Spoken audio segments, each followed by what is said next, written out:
Janji dari Perjanjian Kekal bagian ke-10, silsilah Yesus Kristus periode ketiga, bagian ke-9, Eliud.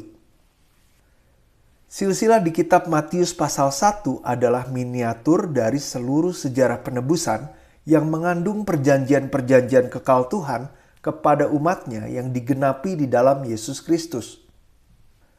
Buku seri sejarah penebusan kelima menjelaskan tentang silsilah Yesus Kristus fase ketiga, yang memiliki 14 generasi, yaitu dari masa kerajaan Yehuda hancur sampai Yesus Kristus lahir.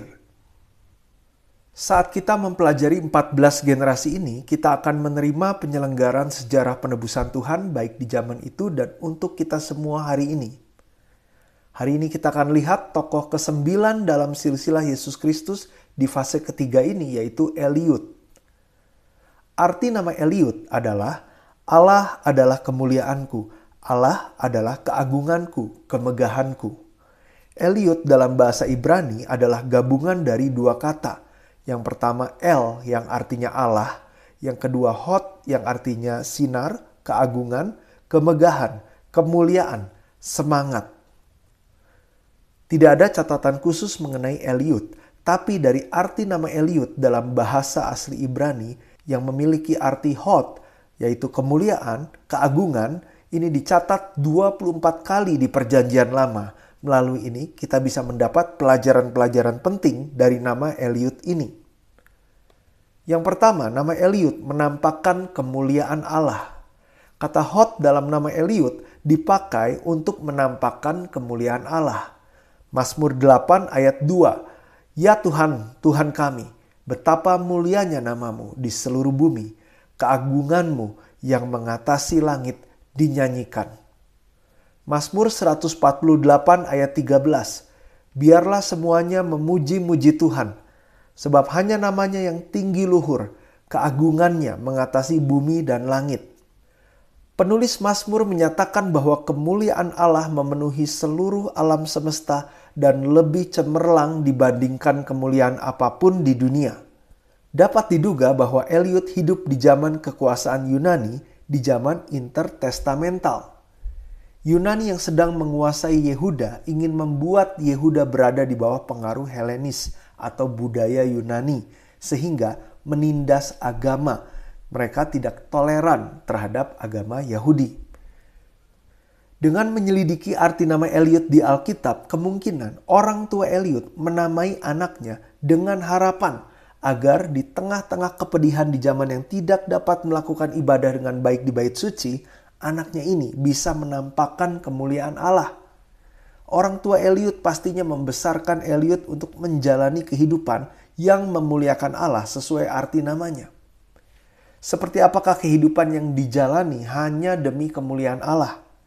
1 Korintus 10 ayat 31, aku menjawab, jika engkau makan, atau jika engkau minum, atau jika engkau melakukan sesuatu yang lain, lakukanlah semuanya itu untuk kemuliaan Allah. Seringkali kita hidup untuk aku, dan aku.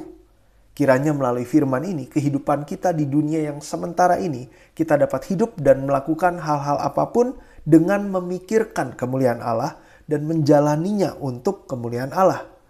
Roma 11 ayat 36, sebab segala sesuatu adalah dari Dia dan oleh Dia dan kepada Dia. Bagi Dialah kemuliaan sampai selama-lamanya. 1 Korintus 8 ayat 6, namun bagi kita hanya ada satu Allah saja, yaitu Bapa yang daripadanya berasal segala sesuatu dan yang untuk Dia kita hidup. Dan satu Tuhan saja, yaitu Yesus Kristus, yang olehnya segala sesuatu telah dijadikan dan yang karena Dia kita hidup. Kemuliaan hanyalah untuk Allah. Jika kita hidup untuk aku, ini sama dengan mengambil atau mencuri kemuliaan Allah. Poin yang kedua, kita akan lihat nama Eliud menampakkan keagungan atau kemegahan Allah. Kata Hod di dalam nama Eliud ini juga digunakan untuk menampakkan keagungan atau kemegahan Allah. 1 Tawarik 29 ayat 11. Ya Tuhan, punyamulah kebesaran dan kejayaan, kehormatan, kemasyuran, dan keagungan, ya segala-galanya yang ada di langit dan di bumi. Ya Tuhan, punyamulah kerajaan dan Engkau yang tertinggi itu melebihi segala-galanya sebagai kepala. Ayub 37 ayat 22. Dari sebelah utara muncul sinar keemasan, Allah diliputi oleh keagungan yang dahsyat. Kata keagungan memiliki arti takut yang kudus, sinar, wibawa, hormat yang hanya dimiliki Allah dan yang tidak dapat didekati manusia dengan berani. Mazmur 21 ayat 6. Besar kemuliaannya karena kemenangan yang daripadamu, keagungan dan semarak telah kau karuniakan kepadanya. Mazmur 145 ayat 5. Semarak kemuliaanmu yang agung dan perbuatan-perbuatanmu yang ajaib akan kunyanyikan. Kemuliaan Allah yang dimaksud adalah kemuliaan Allah yang besar yang dipenuhi awan sampai-sampai imam-imam tidak dapat dengan berani masuk atau tahan untuk menyelenggarakan kebaktian di dalam bait suci di saat pentabisan bait suci Salomo. 1 Raja-Raja 8 ayat 11. Sehingga imam-imam tidak tahan berdiri untuk menyelenggarakan kebaktian oleh karena awan itu, sebab kemuliaan Tuhan memenuhi rumah Tuhan. 2 Tawarik 7 ayat 1-3, setelah Salomo mengakhiri doanya, api pun turun dari langit memakan habis korban bakaran dan korban-korban sembelihan itu, dan kemuliaan Tuhan memenuhi rumah itu. Para imam tidak dapat memasuki rumah Tuhan itu, karena kemuliaan Tuhan memenuhi rumah Tuhan. Ketika segenap orang Israel melihat api itu turun dan kemuliaan Allah meliputi rumah itu, berlututlah mereka di atas lantai dengan muka mereka sampai ke tanah, lalu sujud menyembah dan menyanyikan syukur bagi Tuhan, sebab Ia baik bawasannya untuk selama-lamanya kasih setianya. Mazmur 96 ayat 6, keagungan dan semarak ada di hadapannya, kekuatan dan kehormatan ada di tempat kudusnya. Jadi kemuliaan Allah yang besar memenuhi bait sucinya ini dicatat di Alkitab dan diwariskan turun-temurun kepada keturunan-keturunan Israel. Sehingga orang tua Eliud dan Eliud sepertinya mengingat kemuliaan Allah yang turun kepada bait suci sebelumnya, pastinya berharap agar bait suci yang mulia tersebut yang sudah hancur di tahun 586 SM oleh Babel dapat segera dipulihkan sehingga mereka dapat sujud menyembah kepada Tuhan dengan rasa syukur.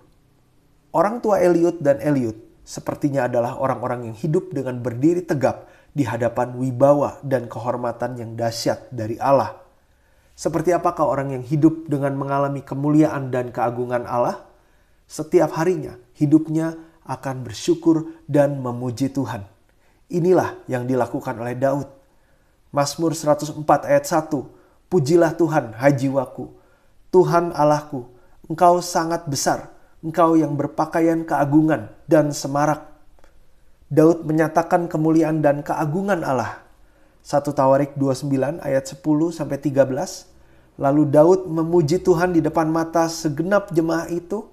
Berkatalah Daud, terpujilah Engkau, ya Tuhan Allahnya Bapa kami Israel, dari selama-lamanya sampai selama-lamanya. Ya Tuhan, punyamulah kebesaran dan kejayaan, kehormatan, kemasyuran, dan keagungan. Ya, segala-galanya yang ada di langit dan di bumi. Ya Tuhan, punyamulah kerajaan dan Engkau yang tertinggi itu melebihi segala-galanya sebagai kepala. Sebab kekayaan dan kemuliaan berasal daripadamu, dan Engkaulah yang berkuasa atas segala-galanya. Dalam tanganmulah kekuatan dan kejayaan. Dalam tanganmulah kuasa membesarkan dan mengokohkan segala-galanya. Sekarang, ya Allah kami bersyukur kepadamu dan memuji namamu yang agung itu. Kiranya melalui firman Eliud ini, hidup kita dapat dipenuhi dengan syukur dan pujian yang berlimpah sehingga kita menjalani kehidupan yang hanya menjunjung kemuliaan dan keagungan Allah. Sebaliknya, jika kita hidup dengan tidak memuliakan Allah, memuji dan mengucap syukur kepada Allah, maka kehidupan kita akan menjadi sia-sia. Kegelapan-kegelapan dosa akan masuk dalam hidup kita. Hidup kita akan menjadi bodoh. Hidup kita akan memuliakan dan menyembah bukan Tuhan tapi berhala-berhala. Hidup kita akan menjadi cemar, menerima dusta, penyesatan. Agar kita tidak seperti ini, mari kita dapat dipenuhi dengan syukur dan pujian yang berlimpah. Ini adalah kehidupan yang hanya menjunjung kemuliaan dan keagungan Allah. Amin.